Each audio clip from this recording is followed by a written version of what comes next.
Spoštovani gledalke in gledalci, naš gost v današnji oddaji iz našega studia je Marko Lotrič, predsednik Državnega sveta Republike Slovenije, s katerim se bomo pogovarjali preko video povezave. Predsednik Državnega sveta Marko Lotrič, lepo pozdravljeni.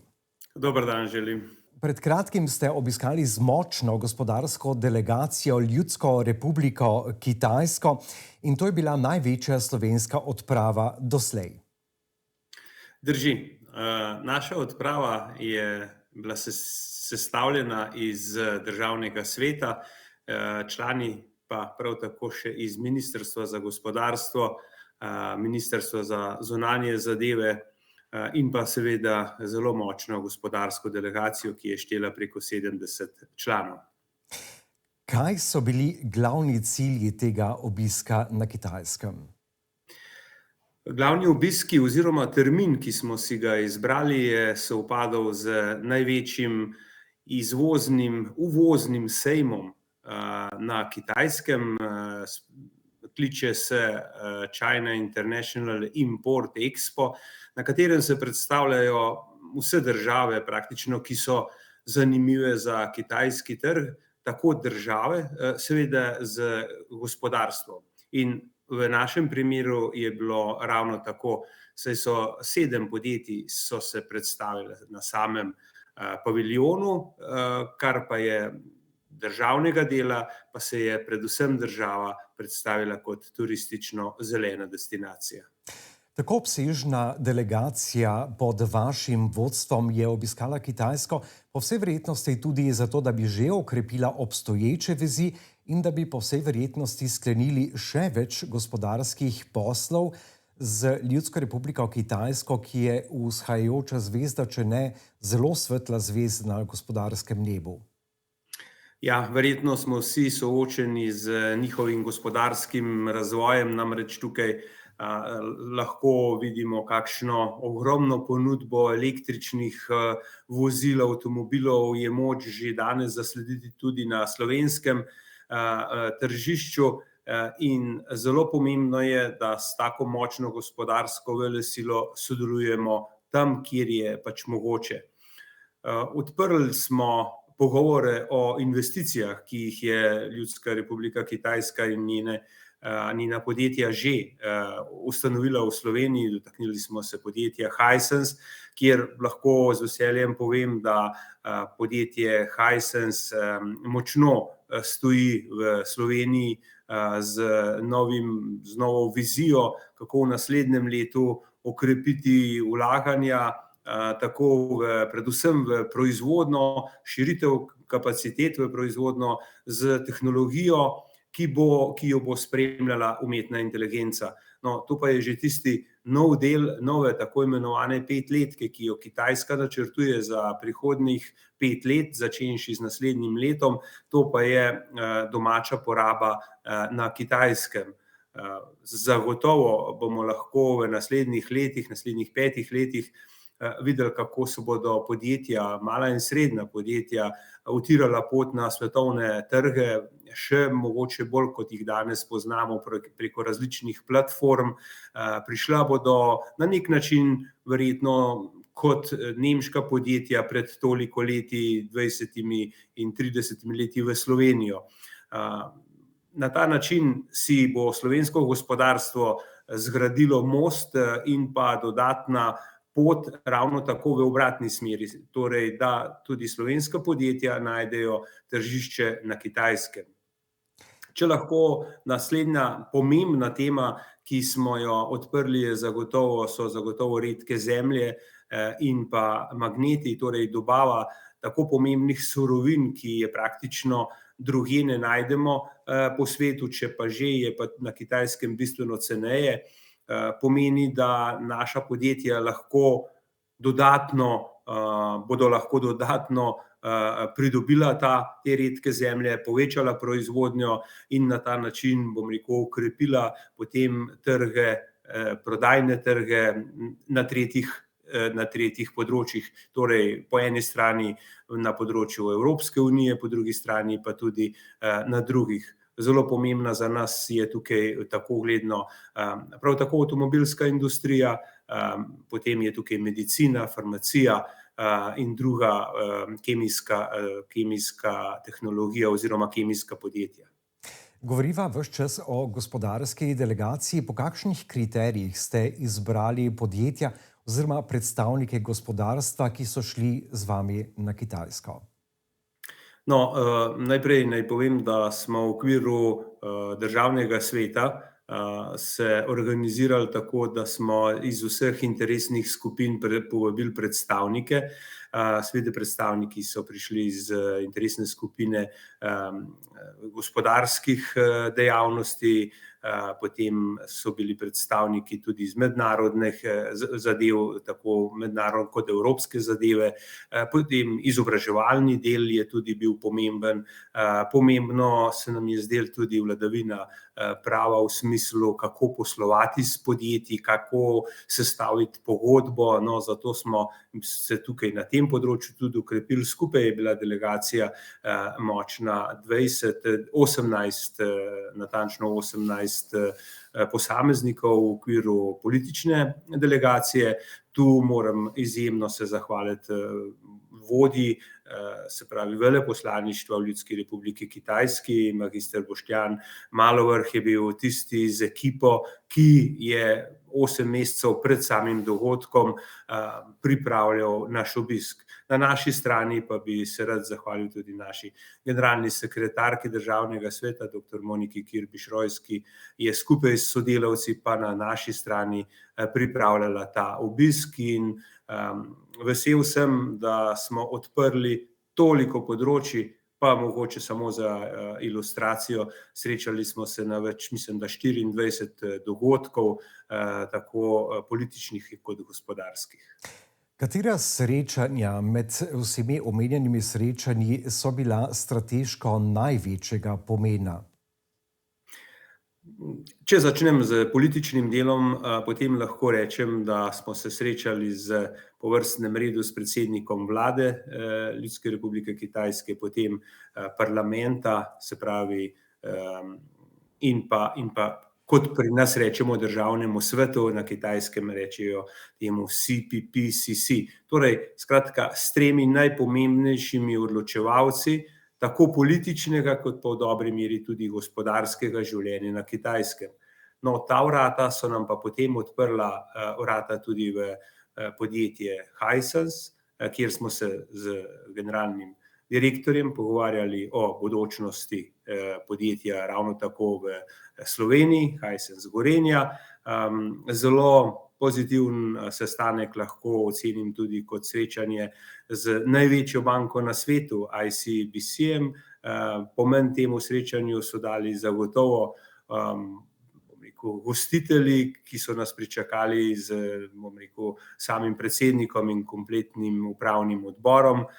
Ogledali smo si tudi nuklearno elektrarno, pravzaprav njihov briljanten razvoj teh elektrarn, elektrarne 4. generacije, najvarnejše doslej, kje povsod po svetu se nahajajo, trenutno so nam pokazali, kje se nahajajo nuklearke in med njimi seveda smo z veseljem opazili tudi Slovenijo z vsemi karakteristikami, torej zelo podrobno so nas tukaj seznanili. In pa, se pravi, obisk CIE oziroma tega China International Import Expo je pa zagotovo dal, bom rekel, tak celoten pregled nad gospodarstvom, nad tehnologijo, ki jo ne samo danes Kitajska ponudi, ampak predvsem vse druge države, ki uvažajo na Kitajsko in med njimi, kot sem že omenil, je bila Slovenija.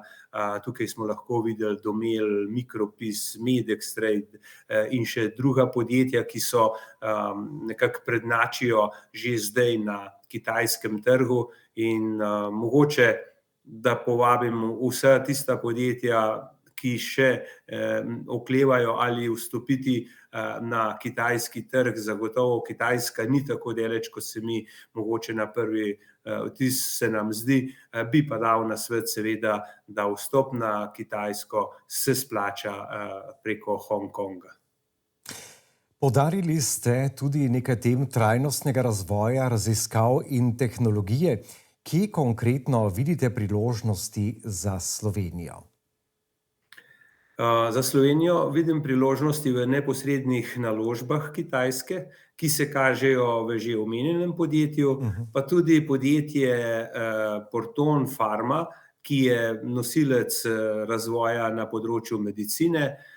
Srečali smo se tudi z njihovim predstavnikom oziroma direktorjem, kjer nekako urejajo še zadnje podrobnosti, preden bomo deležni še ene velike investicije v to področje, se pravi medicine, ja, predvsem farmacije, no.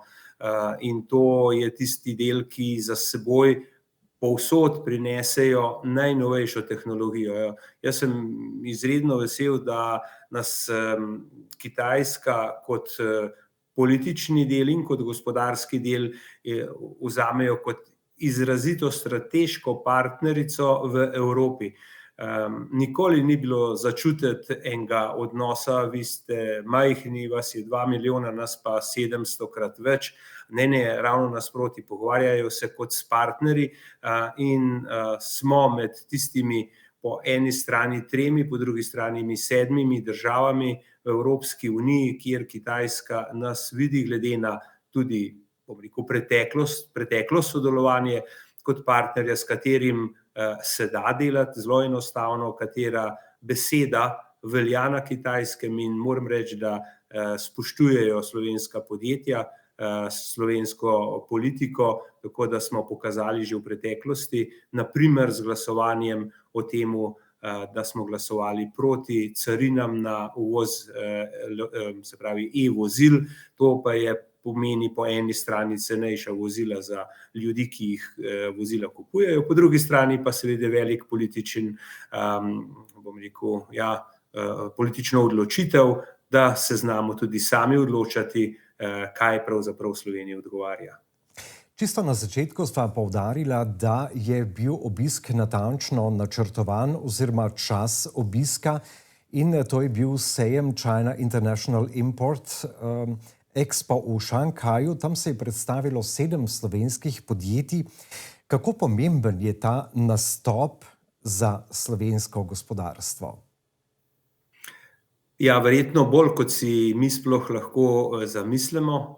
Namreč to je tista vstopnica na kitajski trg. Če sem prej povedal, da verjetno bo najlažje vstopati preko, bom rekel, partnerjev, preko Hongkonga, pa je zagotovo direkten vstop na Kitajsko možen tudi preko CE, omenjene China International Import Expo. Zakaj? Ker tukaj se mi zdi, da z razstavo, s prisotnostjo si dejansko podjetje pridobi naklonjenost in pa uvrstitev, bom rekel, na listo zaželenih partnerjev na Kitajskem. Tako da seveda, kdor si želi sodelovati s Kitajsko, in jaz verjamem, da bo to v naslednjih 5 letih tako obvezno, kot danes recimo poslujemo z Nemčijo, naj si da v koledar nastop na tem sejmu, ki je vsako leto. Naj povem, da je to 8. sejem bil po vrsti, Slovenija se je predstavila tokrat 3. in plus še enkrat na virtualen način. Tako da Slovenijo Kitajci poznajo, kot rečeno, pa ta podjetja, ki nastopajo, dobijo, bom rekel, nenapisano vabilo oziroma priporočilo, ki pa veliko šteje, posebej, če ste takrat uspete mogoče fotografirati tudi z kom iz kitajske strani in na ta način pridobite tudi simpatije za sodelovanje. Slovensko-kitajski odnosi pa imajo, tudi sami ste omenili, geopolitično razsežnost. Kako uravnotežujete gospodarsko sodelovanje z varnostnimi in političnimi vprašanji? Ja, najprej, če pogledamo in vidimo, da se dejansko blagovna izmenjava, ki je vredna 7,3 milijarde evrov, razdeli na 7 milijardov uvoza iz Kitajske v Slovenijo in le na 287 milijonov izvoza na Kitajsko, potem lahko vidimo, da bom rekel, smo v tistem velikem deficitu na prvi pogled, na drugi, zakaj pa pride do takega razkoraka, pa zaradi tega, ker slovensko gospodarstvo močno potrebuje redke zemlje, močno potrebuje, se pravi, dobavo za avtomobilsko in farmacevtske podjetja, in Slovenija na ta način zelo, bom rekel, pridobi na potem dodani vrednosti, kar trikrat lahko pomnožimo ta slovenski del BDP, ki vpliva bistveno na,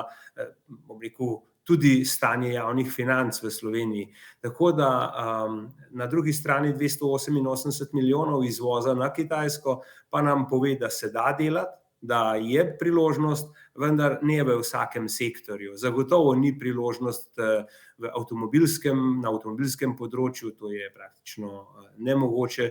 V tem preteklih 5 letih so zgradili preko 200 novih blagovnih znamk avtomobilov, 300 000 dobaviteljev kitajskih je danes vključeno v to mrežo izgradnje oziroma produkcijo avtomobilov, in v naslednjih 5 letih, ko zdaj država ne bo več vlagala toliko ali pa sofinancirala, če smem reči na ta način, se bodo začela podjetja združevati tudi na Kitajskem, na koncu lahko pričakujemo par močnih podjetij iz avtomobilskega sektorja. Imamo pa mi druge, imamo pa predvsem bi stavil tukaj tudi na hrano, na butične izdelke, seveda tudi na turizem, in pa bo industrijski produkti bodo pač odmerjeni, a ne, kako pravzaprav so trajni in kako najti dobrega dobavitelja na temu več milijardo in pol velikem trgu. Seveda, zagotovo, kako naj rečem, je potrebno v vsak izdelek, ki je nekako tehničen, vgraditi umetno inteligenco. Brez tega mislim, da nam ni tam niti v Evropi prihodnosti. So se morda v teh dneh pokazali že kakšni konkretni učinki, dogovori, pobude, vabila?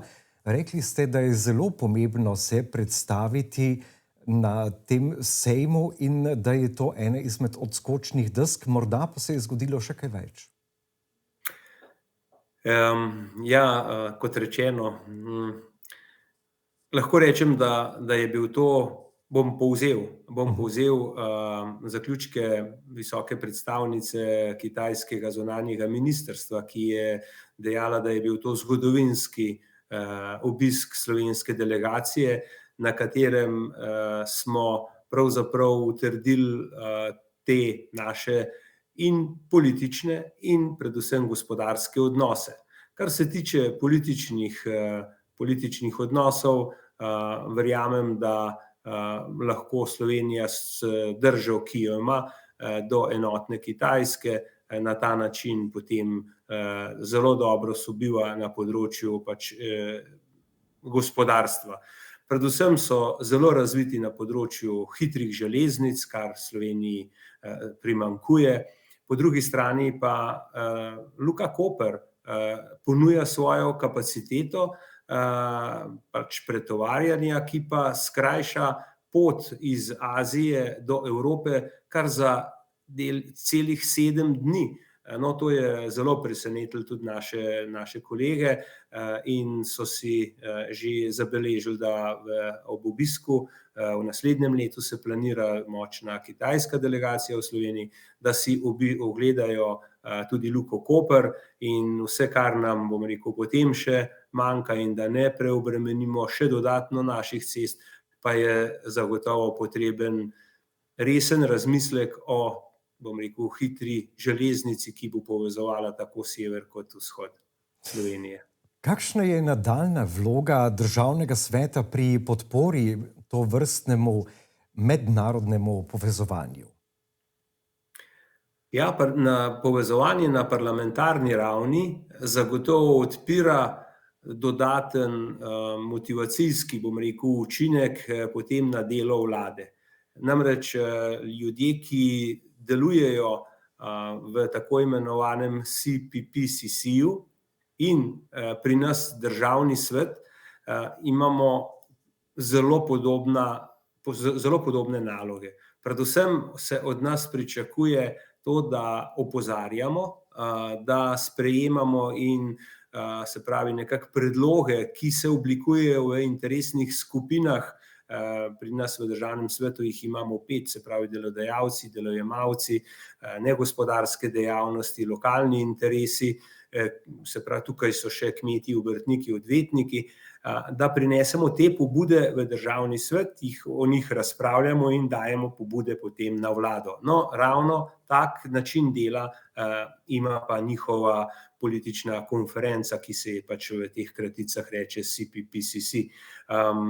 In pravi, na tej medparlamentarni ravni seveda obstaja že dlje časa tudi se pravi klub prijateljev Kitajske in Slovenije, potem obstaja zelo močna gospodarska povezava v okviru gospodarske zbornice, deluje slovensko-kitajski poslovni svet in to so tista naša skupne točke, na kakšen način bomo privabili, se pravi, gospodarstvo na eni in drugi strani, da bosta lahko v nadaljevanju tudi močneje sodelovala.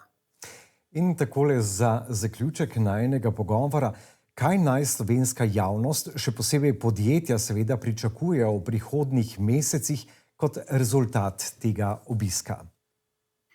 Kot rezultat tega obiska zagotovo najprej na gospodarskem področju lahko pričakujemo v naslednjem letu dodatna vlaganja v že obstoječo lokacijo v Velenju, Hisense Velenje oziroma Hisense Europe. To je ena zelo pozitivna zgodba. Potem lahko pričakujemo dodatne investicije v Porton Pharma, oni so na razpolago, tako da tudi tukaj govorimo o do 200 milijonov vlaganja v to lokacijo. Seveda bodo še, da ne pozabim seveda na redke zemlje in pa magnete, to pa je tista, bom rekel, naša strateška surovina, na kateri potem raste naše gospodarstvo. In če mogoče za en primer samo povem, da uvozimo za približno 5 milijard od teh 7 samo redke zemlje, se potem z našim znanjem in dodelavo ta vrednost pri prodaji poveča kar na 15 milijard. Torej, ta sodelovanje omogoča pravzaprav Sloveniji rasti. Predsednik Državnega sveta Marko Lotrič, najlepša hvala za tale pogovor. Hvala lepa za povabilo.